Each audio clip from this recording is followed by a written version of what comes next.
The following trailer is rated H for honest. From the developers of the world's most realistic pipe-to-the-face simulators comes an epic tale about revenge from beyond the grave that takes the Lord of the Rings movies and replaces Bilbo with murderous ghost Batman. Middle-earth, Shadow of Mordor. Return to Tolkien's familiar world of orcs, humans, and grogs? What the hell is a grog? And watch as Shadow abandons the rich tradition of the Lord of the Rings games by ignoring the familiar story and characters, ditching the PG-13 combat, and not totally sucking, as you plunge headfirst into a gore-filled action game with some genuinely solid gameplay and more decapitations than you can shake a sword at. It's kind of his thing. Raise the shattered blade of Talion and current edgelord Aragorn, transformed from loving father and husband into a half-ghost badass swordmaster, thirsty for revenge against the superpowered goths that murdered his family, who you will systematically slaughter with the help of your amnesiac wraith buddy, who also happens to be the guy who started all this ring business to begin with, in a completely original story that finally gives you Lord of the Rings without any pesky hobbitses. Well, technically one, but ring junkies don't count. Open world your way through the blackened hellscape of Mordor, completing challenges, picking fights, collecting collectibles, and climbing spooky ghost towers. Then assault the enemy strongholds, sneaking your way to their leaders like a medieval hitman, and silently snuffing them with your non-canonical ghost magic.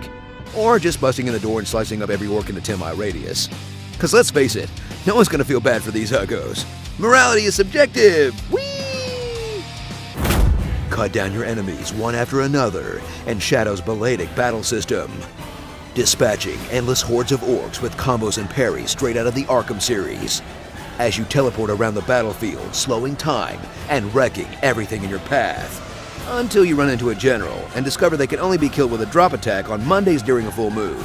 Then take them down and watch as they come back for revenge, or get reminded of exactly how bad they beat your ass the last time. Next death will come more quickly than the last. I don't think I needed that second part. Discover the innovative Nemesis system, which is basically if House of Cards was a video game mechanic, as you manage the orc tribe's hierarchy through selective murder, then initiate a hostile takeover with your mind-controlled peons until you control a slave army of greenskins and lead them to slaughter their brothers en masse for a cause they don't support, in a game system that you probably shouldn't think too hard about.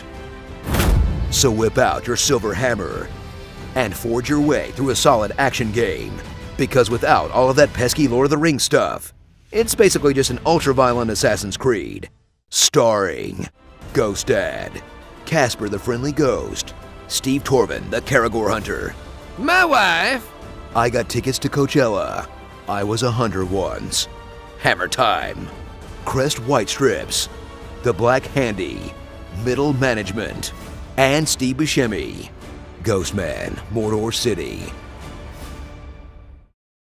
If Celebrimbor was the one that forged the ring and was a king, isn't he the literal Lord of the Rings? Whoa. A good cameraman like you, Clancy, you stick with me. I hate pineapple on pizza. We are legion because we are many. Sloths, they're not that smart. I am thou, thou art I. The time has come.